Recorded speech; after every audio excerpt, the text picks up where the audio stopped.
Hi, I'm Jenny, and today I'm going to start my journey on reading in depth Ulysses by James Joyce. I have this copy. I have I have a hard copy, a Kindle copy, Audible, and then I've got a couple supporting texts that explain the allusions in the book Ulysses. But to begin with, this is kind of a pre-introduction. This is going to take a long time. It could take up to 30 weeks to do this, but I've been wanting to do this. I've read this book before, but I I didn't feel like I understood all of the references in the book, and so I want to do some research. I want to read a little bit at a time and research the actual references that James Joyce is making within his texts. Now, this book is actually a 1946 reprint that was original of the version that was originally published in 1918. And the beginning, so the book is in the public domain. But the beginning of this version has some really special stuff. It's got a forward explaining the case with the United States District Court where they overturned the ban on publishing this book in the United States because originally it was banned in the United States. And the forward to the book was written by Morris Ernst, and he was a lawyer that was involved in overturning the initial ruling that the book was banned in the United States. And then there's the actual case that was presented to that was the judge's ruling for overturning the ban of the book. And then there's a letter from James Joyce to the first publisher in the United States, which was Random House in New York. And so I thought all of this was super interesting, and I want to read it to get it just to kind of get it down on paper, in my memory for reference. And I don't know if anyone else is interested, but I think it'll be kind of a boring read, but at the same time, it's interesting. And I feel like Judge Woolley's analysis of the book that he did to prepare for his ruling of the case is valid in a lot of scenarios even today. So in the foreword, it says, "The New Deal in the law of letters is here. Judge Woolsey has exonerated Ulysses of the charge of obscenity, handing down an opinion that bids fair to become a major event in the history of the struggle for free expression. Joyce's masterpiece, for the circulation of which people have been branded criminals in the past, may now freely enter this country. It would be difficult to overestimate the importance of Judge Woolsey's decision. For decades, the censors have fought to emasculate literature. They have tried to set up the sensibilities of the prudery ridden as a criterion for society, have sought to reduce the reading matter of adults to the level of adolescents and subnormal persons, and have nurtured evasions and sanctimonies. The Ulysses case marks a turning point. It is a body blow for the censors. The necessity for hypocrisy and circumlocution in literature has been eliminated. Writers need no longer seek refuge in euphemisms. They may now describe basic human functions without fear of the law. The Ulysses case has a threefold significance. The definition and criteria of obscenity have long vexed us. Judge Woolsey has given us a formula which is lucid, rational, and practical. In doing so, he has not only charted a labyrinth branch of the law, but has written an opinion which raises him to the level of former Supreme Court Justice Oliver Wendell Holmes as a master of juridical prose. His service to the cause of free letters has been of no lesser moment.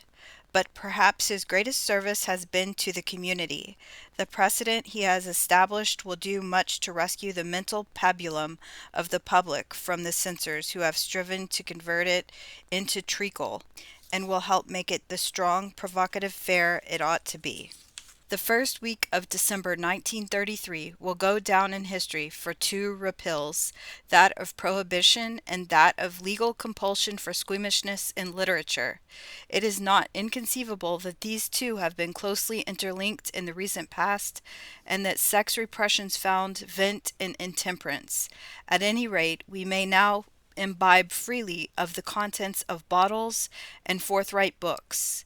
It may well be that in the future the repeal of the sex taboo in letters will prove to be of greater importance.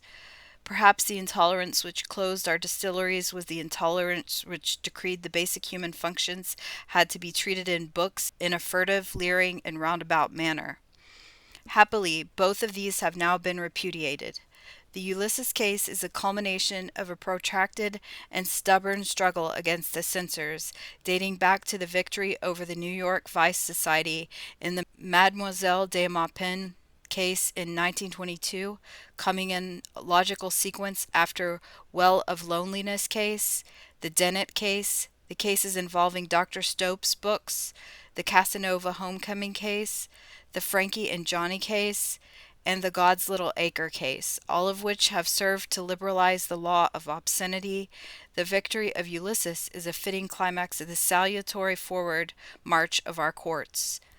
Under the Ulysses case, it should henceforth be impossible for the censors legally to sustain an attack against any book of artistic integrity, no matter how frank and forthright it may be. We have traveled a long way from the days of Baudelaire and Mrs. Grundy and Comstock. We may well rejoice over the result. Morris L. Ernst, New York, December 11th, 1933. I should probably say what I think about this. I I think that censorship of books in the United States our is against the First Amendment freedom of speech. When it comes to books that are available to students in schools, there's a different set of rules that should be followed when determining the content of libraries and classes. What the school boards, in my opinion, need to always keep in mind is that the children that are attending their schools have parents, and the content that's available for the children to read and study should be approved as a consensus of the parents of the students of the school. Should be approved as a consensus of the parents of the students that are attending the school. So now I'm going to read the actual decision by Judge Woolsey. The monumental decision of the United States District Court, rendered December 6, 1933, by Honorable Judge M. Woolsey, lifting the ban on Ulysses. United States District Court, Southern District of New York, United States of America, Libelant versus one book called Ulysses, Random House Incorporated, claimant. On cross motions for a decree and a libel of confiscation, supplemented by a stipulation hereinafter described, brought by the United States against the Book of Ulysses by James Joyce under Section 305 of the Tariff Act of 1930, Title 19, United States Code, Section 1305, on the ground that the book is obscene with the meaning of that section and hence is not importable into the United States, but is subject to seizure, forfeiture, and confiscation and destruction. United States Attorney by Samuel C. Coleman, Esquire, and Nicholas Atlas, Esquire, of Counsel for the United States, in support of motion for a decree of forfeiture and in opposition to motion for a decree of dismissing the libel. Attorneys Greenbaum, Wolf, and Ernst, by Morris L. Ernst, Esquire, and Alexander Lindsay, Esquire, of Counsel Attorneys for Claimant Random House, Incorporated, in support of motion for a decree dismissing the libel and in opposition to motion for a decree of forfeiture. Woolsey J. The motion for a decree dismissing the libel herein is granted, and consequently, of course, the government's motion for a decree of forfeiture and destruction is denied. Accordingly, a decree dismissing the libel without costs may be entered herein. The practice followed in this case in accordance with suggestion made by me in the case of United States versus one book entitled Contraception, and is as followed. After issue was joined by the filing of the claimant's answer to the libel for forfeiture against Ulysses, a stipulation was made between the United States Attorney's Office and the attorneys for the claimant, providing 1. That the book Ulysses should be deemed to have been annexed and to have become part of the libel, just as it had been incorporated in its entirety therein. 2. That the parties waived their right to a trial by jury. 3. That each party agreed to move for decree in its favor. 4. That on such cross motions the court might decide all the questions of law and fact involved and render a general finding thereon. 5. That on decision of such motions the decree of the court might be entered as if it were a decree after trial. It seems to me that a procedure of this kind is highly appropriate in libels for the confiscation of books such as this. It is an especially advantageous procedure in the instant case because, on account of the length of Ulysses and the difficulty of reading it, a jury trial would have been an extremely unsatisfactory, if not an almost impossible method of dealing with it. 2. I have read Ulysses once in its entirety, and I have read those passages of which the government particularly complains several times. In fact, for many weeks, my spare time has been devoted to the consideration of the decision which my duty would require me to make in this matter. Ulysses is not an easy book to read or to understand, but there has been much written about it, and in order to properly approach the consideration of it, it is advisable to read a number of other books which have now become its satellites. The study of Ulysses is, therefore, a heavy task. 3. The reputation of Ulysses in the literary world, however, warranted my taking such time as was necessary to enable me to satisfy myself as to the intent which the book was written, for, of course, in any case where a book is claimed to be obscene, it must first be determined whether the intent which it was written was what is called, according to the usual phrase, pornographic, that is, written for the purpose of exploiting obscenity. If the conclusion is that this book is pornographic, that is the end of the inquiry, and forfeiture must follow. But in Ulysses, in spite of its unusual frankness, I do not detect anywhere the leer of the sensualist. I hold, therefore, that it is not pornographic. 4. In writing Ulysses, Joyce sought to make a serious experiment in a new, if not wholly novel literary genre.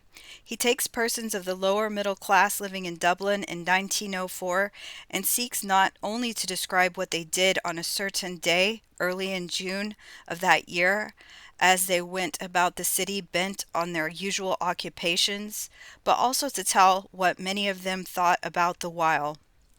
Joyce has attempted, it seems to me, with astonishing success, to show how the screen of consciousness, with its ever-shifting kaleidoscope impressions, carries, as it were on a plastic palimpsest, not only what is in the focus of each man's observation of the actual things about him, but also in a penumbral zone residua of past impressions, some recent and some drawn up by association from the domain of the subconscious.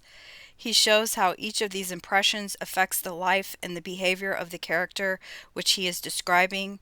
What he seeks is not unlike the result of a double, or, if that is possible, a multiple exposure on a cinema film, which would give a clear foreground with a background visible, but somewhat blurred and out of focus in varying degrees.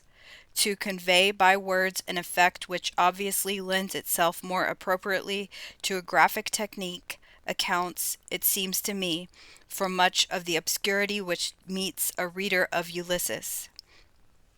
And it also explains another aspect of the book which I have further to consider, namely Joyce's sincerity and his honest effort to show exactly how the minds of his characters operate. If Joyce did not attempt to be honest in developing the technique which he has adopted in Ulysses, the result would be psychologically misleading and thus unfaithful to his chosen technique. Such an attitude would be artistically inexcusable. It is because Joyce has been loyal to his technique and has not funked its necessary implications, but has honestly attempted to tell fully what his characters think about, that he has been the subject of so many attacks, and that his purpose has been so often misunderstood and misrepresented. For his attempt sincerely and honestly to realize his objective has required him incidentally to use certain words which are generally considered dirty words, and has led at times to what many think is a too poignant preoccupation with sex in the thoughts of his characters. The words which are criticized as dirty are old Saxon words known to almost all men and, I venture, to many women, and are such words as would be naturally and habitually used, I believe, by the types of folk whose life, physical and mental, Joyce is seeking to describe.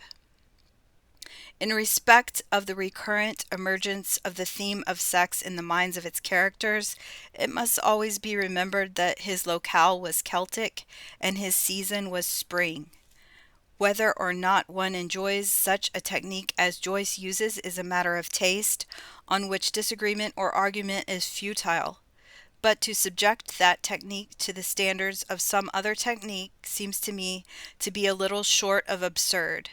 Accordingly, I hold that Ulysses is a sincere and honest book, and I think that the criticisms of it are entirely disposed of by its rationale. 5.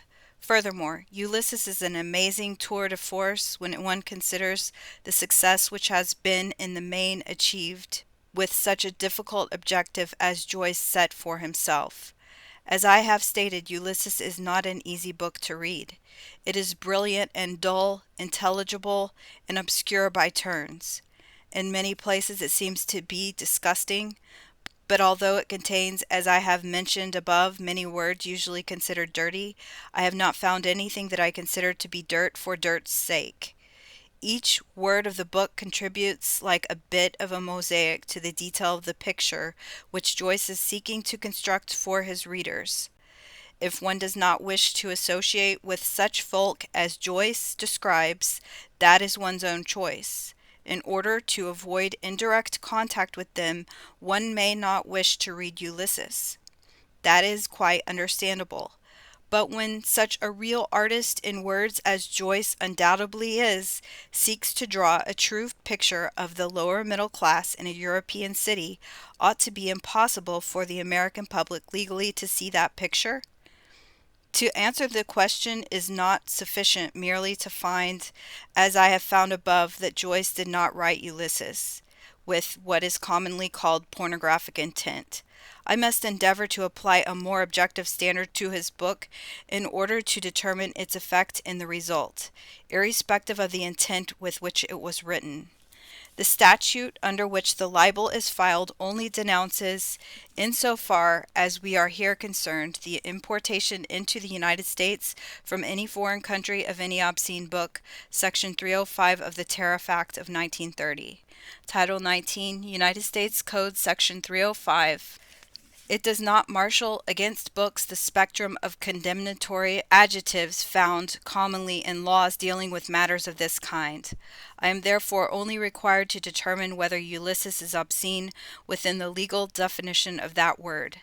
The meaning of the word obscene as legally defined by the courts is tending to stir the sex impulses or to lead to sexually impure and lustful thoughts. Dunlop versus United States, 165 U.S. 486, 501, United States versus one book entitled Married Love, 48 F. 2D, 821, 824, United States versus one book entitled Contraception, 51 F. 2D, 525, 528, and compare Dishart versus the United States, 272, U.S. 655, 657. Swearingen versus the United States, 161, U.S. 446, 450. United States versus Dennett, 39 F 2D, 564, 568. CCA 2, People versus Windling, 258. New York, 451, 453. Whether a particular book would tend to excite such impulses and thoughts must be tested by the court's opinion as to its effect on a person with average sex instincts. What the French would call l'homme moyen sensuel, who plays in this branch of legal inquiry the same role of hypothetical regent as does the reasonable man. In the law of torts, and the man learned in the art on questions of invention in patent law. The risk involved in the use of such a regent arises from the inherent tendency of the trier of facts, however fair he may intend to be, to make his regent too much subservient to his own idiosyncrasies.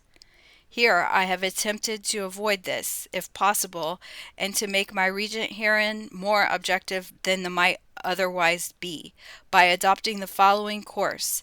After I made my decision in regard to the aspect of Ulysses now under consideration, I checked my impressions with two friends of mine who, in my opinion, answered to the above stated requirement for my regent. These literary assessors, as I might properly describe them, were called on separately, and neither knew I was consulting the other. They are men whose opinion on literature and on life I value most highly. They had both read Ulysses, and of course were wholly unconnected with this cause. Without letting either of my assessors know what my decision was, I gave to each of them the legal definition of obscene and asked each whether, in his opinion, Ulysses was obscene within that definition. I was interested to find that they both agreed with my opinion that reading Ulysses in its entirety as a book must be read on such a test as this did not tend to excite sexual impulses or lustful thoughts, but its net effect on them was only that of a somewhat tragic and very powerful commentary on the inner lives of men and women. It is only with the normal person that the law is concerned. Such a test as I have described, therefore, is the only proper test of obscenity in the case of a book like Ulysses, which is a sincere and serious attempt to devise a new literary method for the observation and description of mankind. I am quite aware that, owing to some of its scenes, Ulysses is a rather strong draught to ask some sensitive, though normal persons to take. But my considered opinion, after long reflection, is that whilst in many places the effect of Ulysses on the reader undoubtedly is somewhat emetic, nowhere does it tend to be an aphrodisiac. Ulysses may therefore be admitted into the United States.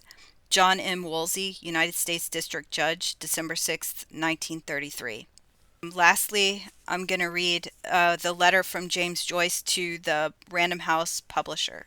And it looks like this was written before the judgment. So I don't know if it was during the trial or I don't really know, but a letter from Mr. Joyce to the publisher, reprinted in this edition by permission of the author. 2nd Avenue, St. Philibert, Passy, Paris, April the 2nd, 1932. Dear Mr. Cerf, I thank you very much for your message conveyed to me by Mr. Robert Castor. You asked me for details of the story of the publication of Ulysses, and since you are determined to fight for its legalization in the United States and to publish what will be the only authentic edition there, I think it is just as well to tell you the history of its publication in Europe and the complications which followed it in America, although I was under the impression that they were already well known. As it was, however, they have given my book in print a life of its own. Habent sua fata libelli. You are surely well aware of the difficulties I found in publishing anything I wrote from the very first volume of prose I attempted to publish, Dubliners. Publishers and printers alike seemed to agree amongst themselves, no matter how divergent their points of view were in other matters, not to publish anything of mine as I wrote it. No less than 22 publishers and printers read the manuscript of Dubliners, and when at last it was printed, some very kind person bought out the entire edition and had it burned in Dublin. A new and private auto da fe. Without the collaboration of Egoist Press Limited, London, conducted by Miss Harriet Weaver, the portrait of the artist as a young man might still be in manuscript. You can well imagine that when I came to Paris in the summer of 1920 with the voluminous manuscript of Ulysses, I stood even slenderer chances of finding a publisher on account of its suppression after the publication of the 11th episode in the little review conducted by Miss Margaret Anderson and Miss Jane Heap. These two editors were, as you probably remember, prosecuted at the instance of some society, and as a result, further publication in serial form was prohibited. The existing copies were confiscated, and I believe the fingerprints of the two ladies were taken. The completed manuscript, however, was offered to one of your colleagues on the American market, but I greatly doubt that he even took the trouble to glance at it. My friend Ezra Pound and good luck brought me into contact with a very clever and energetic person, Miss Sylvia Beach, who had been running for some years previously an English bookshop and lending library in Paris under the name of Shakespeare & Co. This brave woman risked what professional publishers did not wish to do. She took the manuscript and handed it to the printers. These were very scrupulous and understanding French printers in Dijon, the capital of the French printing press. In fact, I attached no small importance to the work being done well and quickly. My eyesight still permitted me at that time to read the proofs myself, and thus it came about that thanks to extra work and the kindness of Mr. Derentier, the well-known Dijon printer, Ulysses came out a very short time after the manuscript had been delivered, and the first printed copy was sent to me for my 40th birthday on the 2nd of February, 1922. You are, however, in error when you think that Shakespeare and Company never published anything before or after Ulysses. As a matter of fact, Miss Sylvia Beach brought out a little volume of 13 poems of mine entitled Poems Peniche in 1927, and also a volume of essays and 2 letters of protest concerning the book that I am engaged in writing since 1922. This volume was brought out in 1929, and it bears the title of Our Examination Round His Factification for Incamination of Work in Progress. The continental publication of Ulysses proved, however, to be merely the beginning of complications in the United Kingdom and the United States. Shipments of copies of Ulysses were made to America and to Great Britain, with the result that all copies were seized and burned by the custom authorities of New York and Folkestone. This created a very peculiar situation. On one hand, I was unable to acquire the copyright in the United States since I could not comply with the requirements of the American copyright law, which demands the publication in the United States of any English book published elsewhere within a period of 6 months after the date of such publication, and on the other hand, a demand for Ulysses, which increased every year in proportion as the book penetrated into larger circles, gave the opportunity for any unscrupulous person to have it printed and sold clandestinely. This practice provoked a protest signed by 167 writers of all nationalities, and I even obtained an injunction against one of these unscrupulous persons in a New York court. I am enclosing copies of both these documents which may interest you. This injunction, however, proved of no avail, as the enjoined defendant resumed his practice very soon again under another name, and with a different mode of procedure, namely a photographic forgery of the Paris edition, which contained the falsification of the Dijon printer's imprint. It is therefore with the greatest sincerity that I wish you all possible success in your courageous venture, both as regards the legalization of Ulysses as well as its publication, and I willingly certify hereby that not only will your edition be the only authentic one in the United States, but also the only one there on which I will be receiving royalties. Personally, I will be very gratified if your enterprise is successful, as it will permit American readers who have always proved very kind to me to obtain the authenticated text of my book without running the risk of helping some unscrupulous person in its purpose of making profit for himself alone out of the work of another to which he can advance no claim of moral ownership. There may be some other points in which you are interested, and I hope that should you be over in Europe again this year, you will oblige me by communicating with me either direct or through my son, so as to enable me to elucidate any point you may still be in doubt about. Yours sincerely, James Joyce. To Mr. Bennett A. Cerf, Random House Incorporated, New York. So, and then Ulysses starts.